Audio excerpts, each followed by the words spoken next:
हाल ही में आरआरबी जे 2024 की आंसर की आउट हो चुकी है। अब बहुत सारे बच्चे जो हैं उस आंसर की को देखने के बाद ये कहते हुए पाए गए कि भाई जो है मेरा इस शिफ्ट में ये वाला एक सवाल जो है गलत आया था। अब गलत तो आ गया, अब उसके ऊपर कार्रवाई क्या करी जा सकती है? क्या मैं उस गलत आंसर मतलब जो कि कोई सवाल आपके पेपर में आया लेकिन आपने तो सही किया, लेकिन आंसर की में उस सवाल का जवाब जो है गलत टिक होके आया हुआ है कि उसका आंसर गलत टिक हुआ हुआ है, तो अब उसका क्या मैं कुछ क्लेम कर सकता हूँ? क्या मैं उसके ऊपर कोई ऑब्जेक्शन उठा सकता हूँ क्या? हाँ, बिल्कुल उठा सकते हैं। आरआरबी जो है आपको जो है एक मौका देती है कि भाई आप जो है किसी भी सवाल अगर आपको लगता है कि भाई आपके आंसर की में गलत प्रिंट हो गया है उसका आंसर, लेकिन आपके हिसाब से कुछ और आंसर होना चाहिए था, तो आप उस पर ऑब्जेक्शन उठा सकते हैं। तो आइए चलिए सीखते हैं कि वो ऑब्जेक्शन कैसे उठाया जा सकता है उस सवाल को लेके। तो मैं आपको सीधे लेके चलता हूं आगे की तरफ को।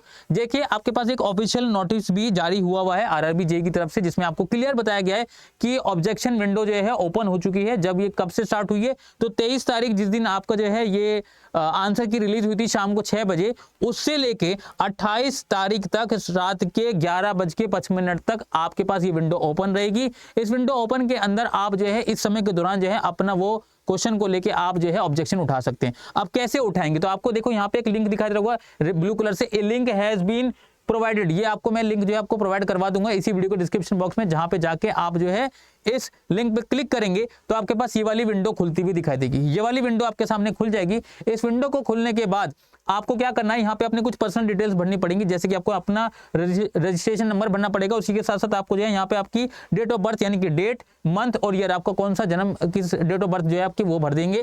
फाइनली आपके पास जो है यहाँ पे कैप्चा भरने के लिए आएगा, जो कि आप कैप्चा भरने के बाद आपके पास जो है ये वाली स्क्रीन खुलती हुई दिखाई देगी, जहां पे आपकी पूरी की पूरी डिटेल्स लिखी हुई होगी कि आपका एग्जाम किस दिन हुआ था, आप कौन सी शिफ्ट के लिए गए थे, आपने जो है आपका नाम क्या है, आपके फादर का नाम क्या, पूरी की पूरी डिटेल्स लिखी होगी। तो यहाँ पे देख रहे होंगे आपके पास, देखो यहाँ पे जो मैंने रेड कलर से मार्क कर रखा है, ये क्या है? ऑब्जेक्शन उठाने का आपके पास जो है एक पॉइंट है। यहाँ पे आप ऑब्जेक्शन पे क्लिक कर सकते हैं। जैसे आप ऑब्जेक्शन पे क्लिक करेंगे तो आपके पास ये वाला पेज खुलता हुआ दिखाई देगा। इस पेज को खुलने के बाद आपके पास देखो यहाँ पे आपके पास कुछ डिटेल्स हैं। यहाँ पे आप देखो, यहाँ पे लिखा हुआ है ना, click here to raise new objection. तो इस पे आप क्लिक करेंगे। जैसे ही आप इस जगह पे आप क्लिक करेंगे तो आपके पास ये वाली विंडो खुलती हुई दिखाई देगी, जहां पे आपकी पूरी डिटेल्स लिखी हुई होगी कि आपका एग्जाम कौन सी तारीख को होता है। जैसे यहाँ पे मैंने किसी स्टूडेंट का भर रखा है जहां पे लिखा है 16 दिसंबर 2024 को उसका पेपर हुआ था, शिफ्ट 1 में उसने पेपर दिया था, और कितने क्वेश्चन पे आपको ऑब्जेक्शन है वो आप यहाँ पे भर सकते हैं। नंबर ऑफ ऑब्जेक्शन यहाँ पे लिखा हुआ है 1 2 3 4 5, आप जितने चाहें उतने भर सकते हैं, 10 तक आप भर सकते हैं। और हर एक सवाल के लिए जिसपे भी आप ऑब्जेक्शन उठा रहे हैं उसके लिए आपको एक नॉमिनल फी भी चार्ज करनी पड़ेगी, जो कि होगी 50 रुपए।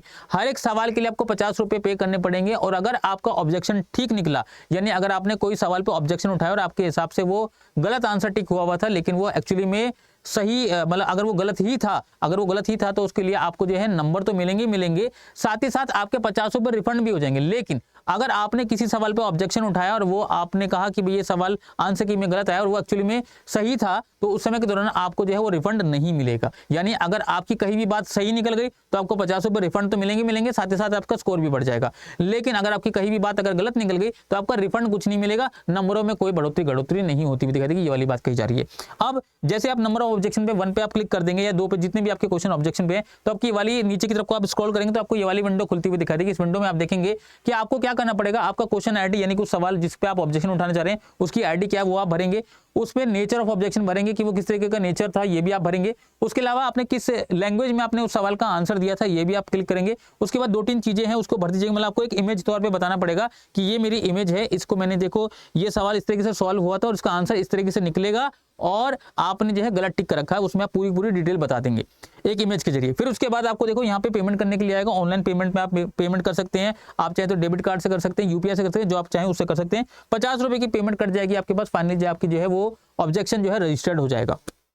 तो इस प्रोसेस के जरिए आपके पास कुछ समय का टाइम मिलेगा कि आपका देखा जाएगा कि वो आपने जो ऑब्जेक्शन उठाया वो सही है या गलत है, और फिर उसके हिसाब से आपके जो है नंबर बढ़ जाएंगे। वहां पे घटने का कुछ नहीं है, नंबर बढ़ेंगे अगर आपके ऑब्जेक्शन ठीक निकली तो। बस 50 रुपए का खेल है, अगर आप 50 रुपए पे करेंगे तो आपका ऑब्जेक्शन को चेक कर लिया जाएगा। ठीक है, इस तरह की चीजों को और भी अगर आप चाहते हैं कि भाई मैं इस तरह की कोई और अच्छी वीडियो लेकर आऊँ आपको, तो चैनल को सब्सक्राइब करने का बिल्कुल मत भूलिएगा। बाकी वीडियो को लाइक करना और शेयर कर दीजिएगा जितना ज्यादा हो सके। उसके अलावा आपके पास देखो जो भी बच्चे तैयारी के लिए जुटने जा रहे हैं CBT 2 के लिए, तो तो उनके लिए बैचेस भी अवेलेबल हैं। चाहे तो आप सफलता 1.0 का सिविल का बैच ले लीजिए, इलेक्ट्रिकल का ले लीजिए, चाहे मैकेनिकल ले लीजिए, आप जिस भी चाहें आप उसका बैच परचेज कर सकते हैं। उसके अलावा आपके पास देखो ये इंडिविजुअल बैच मैकेनिकल का बैच का ये भी यहाँ पे आपके पास अवेलेबल है और सिविल का यहाँ भी अवेलेबल है। तो आप ये देख सकते हैं और अपनी तैयारी को और मजबूत तरीके से और आगे बढ़ा सकते हैं। बाकी आपके पास जो है ये मेगा पैक्स भी हैं, इन मेगा पैक्स को भी आप परचेज कर सकते हैं, चाहे सिविल का हो, इलेक्ट्रिकल का हो, मैकेनिकल का हो, इन सभी बैचेस को आप एनरोल कर सकते हैं। ठीक है, फिलहाल के लिए इतना ही। Bye bye, take care and चैन साथियों, thank you so much, bye bye, take care.